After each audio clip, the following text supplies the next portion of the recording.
Ever feel like you're overpaying for running shoes that don't actually deliver? Like you're just strapping an expensive pillow to your foot and hoping for the best? You're not wrong to feel that way.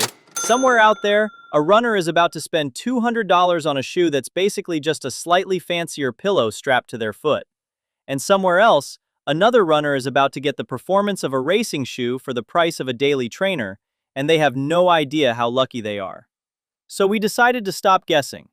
Someone bought 12 of the best-rated daily running shoes on the market, sent them to a lab, cut some of them in half, yes, literally in half, and measured everything that actually matters. Foam softness, energy return, weight down to the gram, grip on wet concrete, even how much firmer the foam gets when it's freezing outside. 12 shoes, one ranking, starting with the one that, frankly, shouldn't even be allowed to cost this little. Adidas Adizero Evo SL. Picture this, a shoe that costs $150, which in running shoe years is basically a coupon bin price tag, and inside it is the exact same superfoam Adidas uses in their actual marathon racing shoe. Not a inspired by, not a similar to. The same Lightstrike Pro foam confirmed under a microscope. At just 223 grams, it's genuinely lightweight, and its 74% plus energy return rivals shoes double its price point, showcasing incredible efficiency. It still rides comfortably enough for an easy jog around the block, which is the part that really shouldn't be possible at this price. Of course, nothing's perfect. The laces are notoriously bad, almost comically thin. The tongue is so minimal it feels like an afterthought, and the toe box durability score landed dead last in our entire test group. But none of that stopped it from becoming the best value to performance running shoe we measured, period. And that's worth sitting on for a second. The cheapest shoe in this entire lineup is also the highest performer. Price tag and quality clearly aren't the same conversation anymore. ASICS Superblast 3. If the Evo SL is the budget genius, this is the shoe that simply refuses to have a weakness. ASICS took their already stable Max Stack trainer and made it softer, lighter, and dramatically grippier in a single update. The traction score actually came out as the best wet grip result we've recorded in this lab, full stop. It's also noticeably plusher than its predecessor, thanks to a new foam that practically erases the line between daily trainer and cloud. While incredibly plush, a firmer support layer beneath slightly moderates its ultimate bounce compared to pure racing foams, and the price did climb since last year. Still, if you want one shoe that does almost everything well, this is about as close as it gets. But does everything well and feels fastest are two very different compliments, and the next shoe chases the second one hard. Puma Velocity Nitro 4. Puma looked at their previous model, which used two different foams stacked on top of each other, and basically said, "Why are we doing this?" and replaced it with one single slab of a new Nitro foam. The result is a shoe that's light, agile, and weirdly fun to run in for something this affordable at $140. Energy return jumped massively from the last version, and the Puma Grip outsole scored near the very top of this list for grip in wet conditions. The trade-off is stack height, built for shorter, snappier runs, not your Sunday 20-miler. Push it past its comfort zone, and it starts to feel thin underfoot, which tells you something useful already. Speed and long-distance cushioning are almost always a trade-off, not a package deal. So what happens when a brand decides stability matters more than speed? Saucony Tempus 2. This is Saucony's answer to that exact question. It's technically a stability shoe, the category usually reserved for stiff, joint-locking, slightly miserable shoes. Except this one doesn't feel like punishment at all. Saucony layered a bouncy P-Bax-based foam on top of a firmer support frame underneath, so you get almost 70% energy return, while the shoe still actively resists rolling your ankle inward. It's a rare gem among supportive shoes on this list, offering genuine running enjoyment rather than just stability. The catch? Breathability. Its airflow scores were among the lowest, meaning it's fantastic for chilly runs, but noticeably warm in summer. If your ankles need backup on every run, this is the lane to look in, just maybe not in July. ASICS Novablast 5. Here's where things get a little ridiculous. ASICS managed to build a shoe with a stack height over 40 millimeters, maximalist territory, and somehow made it the most flexible version of this shoe they've ever released, needing almost half the bending force of the previous model. Wide, stable, and despite being built like a tank, it moves like something far more nimble. The one place it stumbles is grip.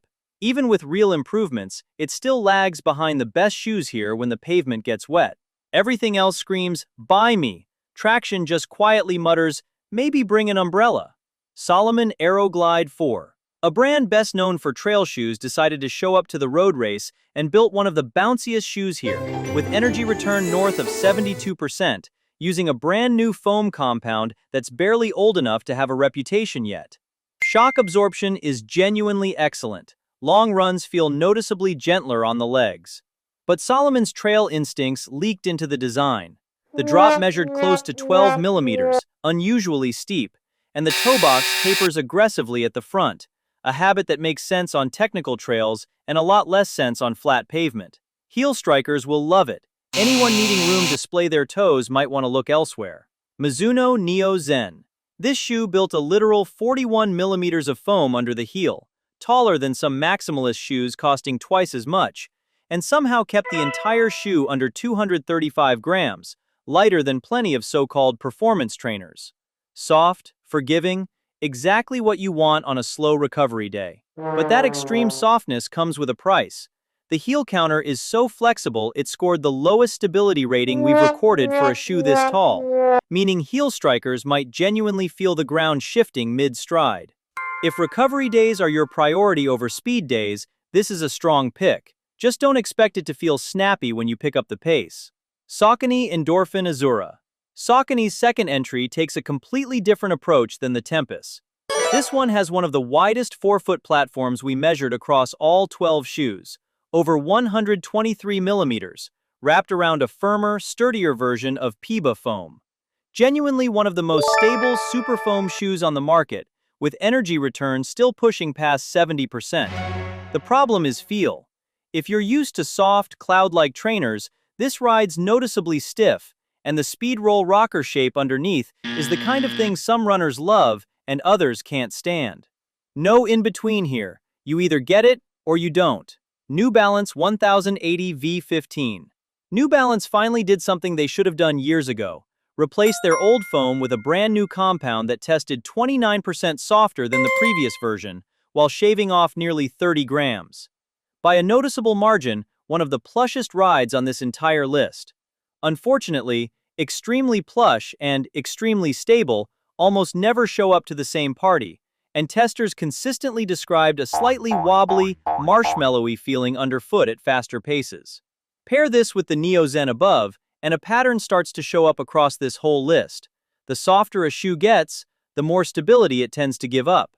There's no foam that's cheated that trade-off yet. ASICS Superblast 2.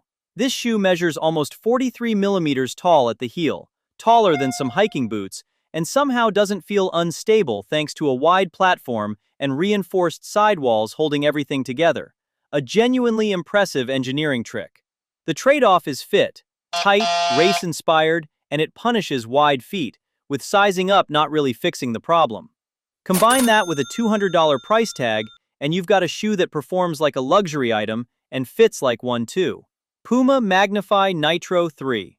Puma's second shoe on this list swapped in a P-Bax-based foam that nearly doubled forefoot energy return compared to the previous version, hitting close to 74% bounce up front. While a significant upgrade on paper, its steep 11.5 millimeter drop means it caters predominantly to heel strikers. Midfoot or forefoot landers might find it less responsive. A great commuter shoe for a very specific type of runner, and a slightly confusing one for everybody else. Nike Vomero 18. And finally, the shoe that proves more foam isn't automatically better. Nike stacked the heel up to 42.5 millimeters, more than double the height of most everyday sneakers. And somehow, the bounce actually went down compared to last year's version. It feels like walking on an overly soft cloud, absorbing your effort without giving much back. Add nearly 300 grams of weight and a toe box narrow enough that testers compared it to a size too small, and you get the plushest ride here that's somehow also the hardest one to fully recommend. Sometimes more really is just more. And if there's one lesson from all 12 of these shoes, It's that chasing the tallest stack height or the biggest number on the box is the wrong question. The real question is what you actually run for. And there you have it, 12 of the best-rated daily trainers on the market, ranked from the one that broke the price-to-performance curve to the one that proves a thicker midsole isn't automatically a better one. If you like this video, don't forget to hit the like button, and if you subscribe, you won't miss out on this kind of content. Oh, and before I forget, tell us in the comments which one you're adding to your cart and what you actually run for: speed, support, or just surviving the miles.